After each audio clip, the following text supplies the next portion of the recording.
I've always been very driven as a spiritual seeker. I've always been reading about spiritual things and dabbling in practices that have been offered and fascinated by and whatnot. But I never felt that I was onto something that was really going to change me until I got into this. I was kind of suicidally depressed. And I've struggled with depression since I was like, I don't know, 10 maybe, like a very long time.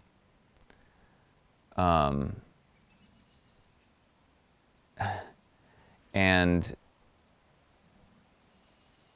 that really culminated during this really bizarre week where I sort of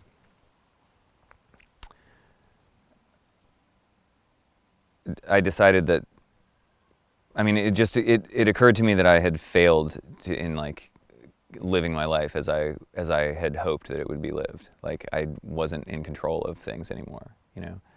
And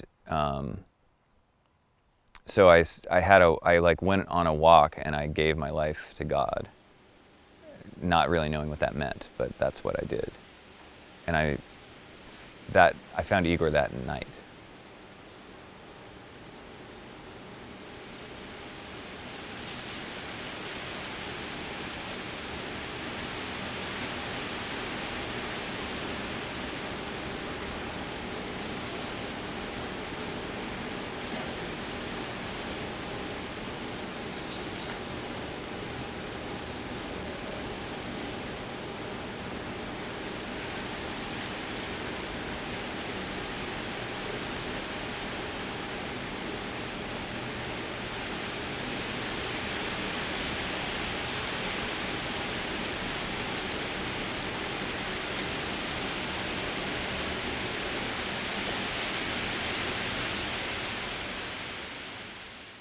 Before we really begin the theme itself, entering the heart, I still feel it's necessary to speak about that the nature of this work is that many people in this group have enlivened consciousness, some profoundly awakened, and still going through that process. For those of you who haven't experienced this, haven't seen this, it may be surprising because there will be some sounds, bodily movements, because this is spontaneous yogic processes, kriyas. And kriyas are various in nature. There are physical kriyas, emotional kriyas, mental kriyas. This happens spontaneously. It's an inherent part of this process of unfoldment of consciousness. It has to do with something that we all share. And since it has something to do with what we all share, it's universal. The nervous system, when it begins to vibrate with such fine frequencies, the physiology cannot cope with it yet. We're no longer accustomed to live in higher states of consciousness, and when glimpses of these states are given to us to be experienced, a lot of adjustments begin to happen, a lot of adjustments. Nervous system becomes more alive, more agile, loosened up, which will prompt to release a lot of deep-seated tendencies. And it is through the release of these deep-seated tendencies that we will be able to embody higher states of consciousness. Embody. One thing is to experience elated states, and another thing is to integrate into the fabric of our awareness. The whole point is to live life to its fullest potential at the level of the substratum, Satchitananda, being consciousness bliss. So let's just maybe close our eyes for a few minutes and let the breath, let the prana rest in the heart.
Well, this is a kind of active meditation. It brings up, activates Kundalini, and a lot of people make a lot of noise and have kriyas. I'm not in that camp. I'm very quiet, mainly still and quiet. So I can find that a bit distracting. I have to sort of cut it out, and I mean sometimes I've worried, well not worried, but sometimes it feels like all the other people are having a party and there's me and one or two other people are missing out, but I've spoken to Igor about it, and it's just we all have different ways we all just appear in different ways. My body would start like vibrating, like going back and forth like this. And I would think, am I doing this, or like is it doing me? Like I wasn't sure, So I just tried to stop, and I could stop on my own. But as soon as I would relax again, it would do these movements again, and it would go like crazier and crazier. Like it would like really, really high intensity. I was sweating all the time. I remember thinking it was the first time that I had ever experienced something that was obviously magic, that like there was no like, he might have done that on purpose, or she was already going to call, so it doesn't, whatever. Like there was no accounting for what was happening in the room. There's no accounting for it. And I also remember, maybe it was the third day or so, when he really laid his hand on my head, and I felt this lightning, like almost cutting me in halves, moving through my whole being,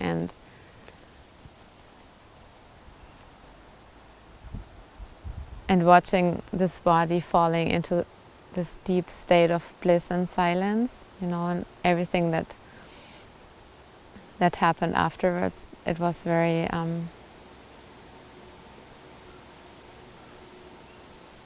I recognized him as my teacher.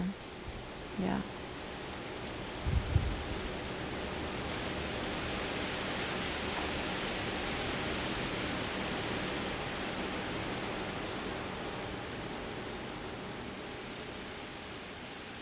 So when we say entering the heart, do we mean by that just a kind of a metaphor, invoking certain feeling? Because obviously the term heart in every language has very powerful connotations. In English language, for instance, there are so many sentences that have the term heart as to convey something, like the heart of the matter, which is the most important thing, right? And we can find that it has been used in many traditions, in Christian mysticism, certainly in every Bhakta tradition of India, and perhaps the most known to us through the poetry of those Sufi masters whose verses were translated into English or other languages. It would be hard to find a richer vocabulary, richer language than the sheer outpouring of this most refined feeling. But what is the heart? What are we speaking about here? The heart, in purely anatomical terms, is obviously an organ. And today we know that it's a supremely intelligent faculty within this physiology, which emits vibrations 1,000 times more powerful than the mind. This is the physical dimension of the heart. Then we have the subtle dimension of the heart as the Anahata chakra. It is the wheel of energy, as the chakras are, which connects the realm of the gross elements and the high realm. But there is another dimension of the heart, Hridaya, some pronounce. It's the seat of consciousness itself. It no longer has anything to do with an individual, with realms of existence. This is where everything is transcended.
Purnamada Purnamidam Purnam Udachyate Purnasya Purnamadaya Purnamivavashishyate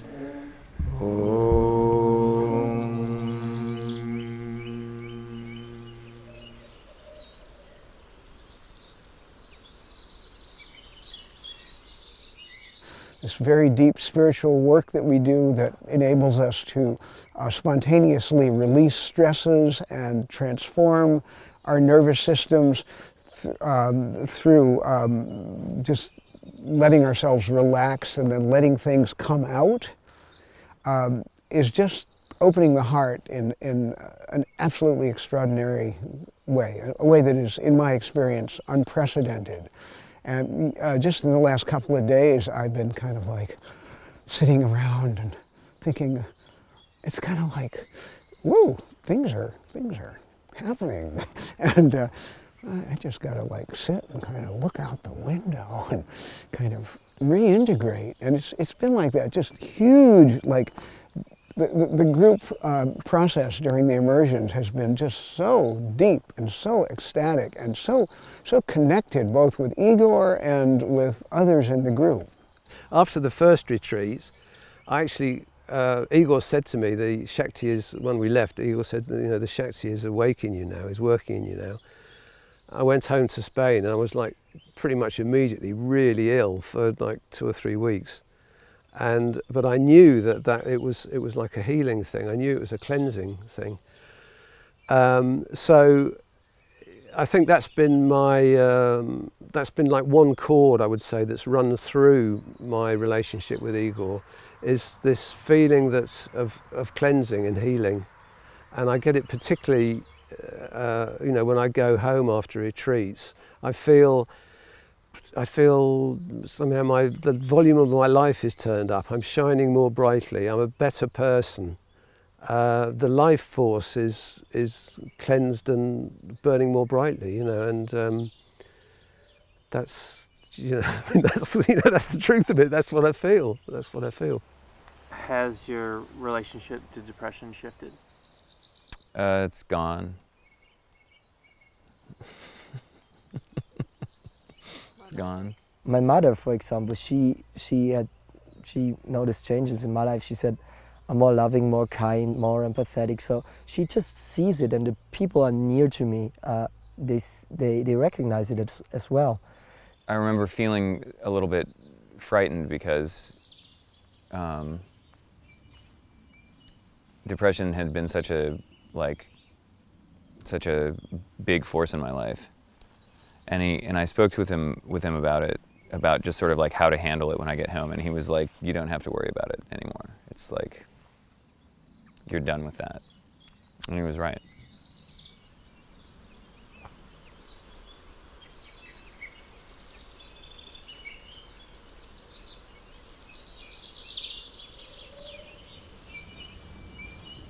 Even if we look at this from the perspective of the trajectory of the process, the dynamics of the process, the heart is so important. Because no matter what the path is, the strongest quality in every human being is the quality of feeling. Many great sages agree that even the highest realization moves from subtlety to subtlety, moves from clear sightfulness and understanding of how everything is into nectarian qualities of most refined feeling. And this is why they say the great beings of wisdom were also beings of devotion. It is actually very well known that one can advance on the path quite to a high degree through self-effort, through discipline. One can reach even high state of consciousness and abide in witness. But to progress further, self-effort is futile. Nothing one can do there. one's self-efforts no longer of any use. From there on, it's an act of pure grace. But the pure grace is attracted and moved by how much devotion spontaneously arose. Those sweet, honey-like, nectar-like experiences of God consciousness are impossible unless there is continued refinement of perception. And it is devotion. It is the quality of feeling that develops this, that brings one nearer.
I think it was a day or two into the retreat. My whole life came before me, and it was like going through a portal.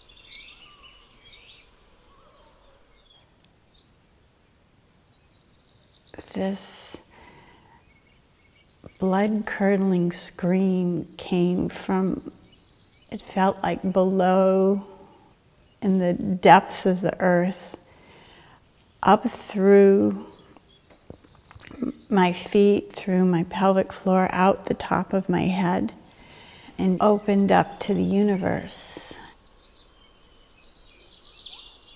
And my ears opened up, and my nose and my mouth. It was a long time of just letting go of layers and levels and worlds and lifetimes.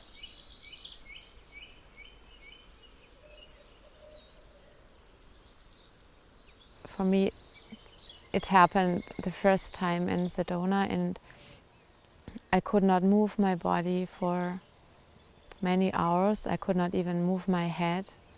It felt actually like as if this physical body was dying, because it became really, really cold, like from the feet, the hands. It was freezing cold at first. And Igor explained to me that all the prana was withdrawing in the heart. And my consciousness was not anymore, located only within this physical body, but everywhere. it's in every cell of my body. I feel through the meditations, kind of it's a cellular opening. I mean, it's beyond cellular opening, but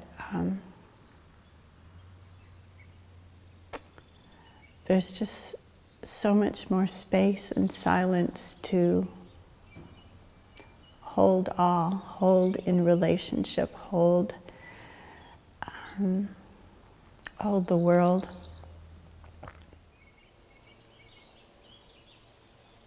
It's absolutely amazing. Right now I don't even know where my voice is coming from, because this experience was there this morning, and the vastness is there, the openness, and I feel the wind and hear the birds and feel the breath and feel some tiredness and sadness, and it's all like coming in waves, It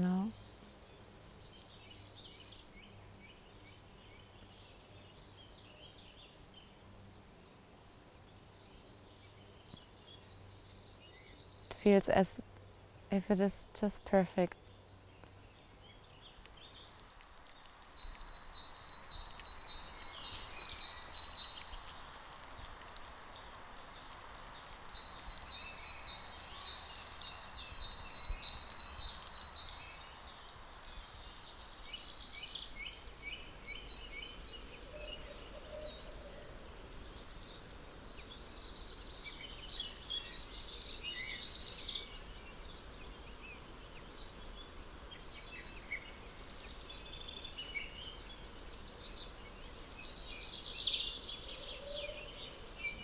You talked about the Sufis and their focus on God. In a way, I don't get the God thing, and I don't get the love thing, because everything feels like nothing. And nothing really matters, actually, either. Mm-hmm. So it feels like a lot of nothing. Mm-hmm. I hear you, and yet there is in the voice something. Yeah, there's a sadness. Yes, underneath there's something, isn't it? So it's not all just nothing, it's this. Right, yes, it's true. Yes. This quality. Yes. Yes. That quality that makes your voice tremble.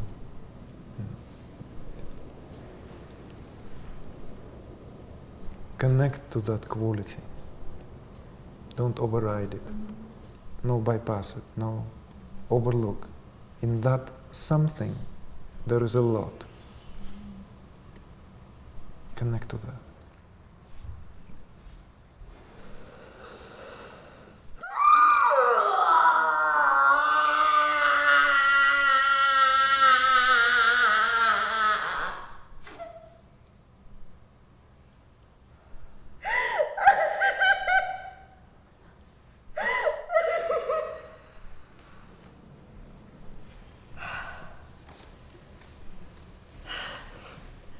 Can you pass that?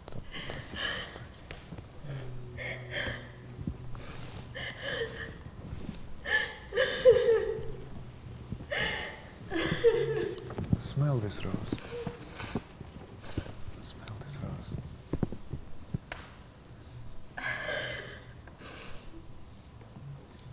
And is it pleasant or unpleasant? It's lovely. Exactly, isn't it? Far from nothing.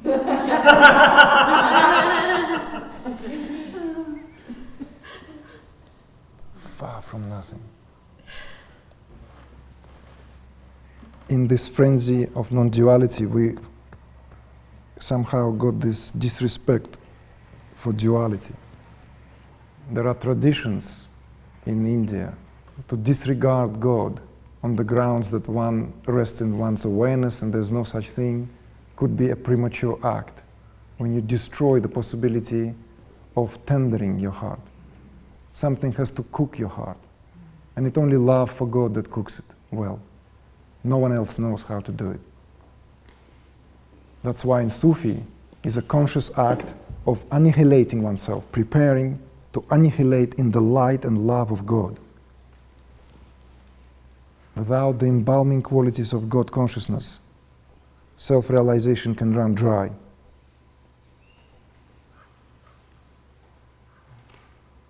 It is love for God that make it truly worthwhile.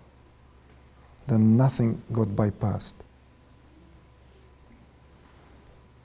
Taste of the beloved, of love for God.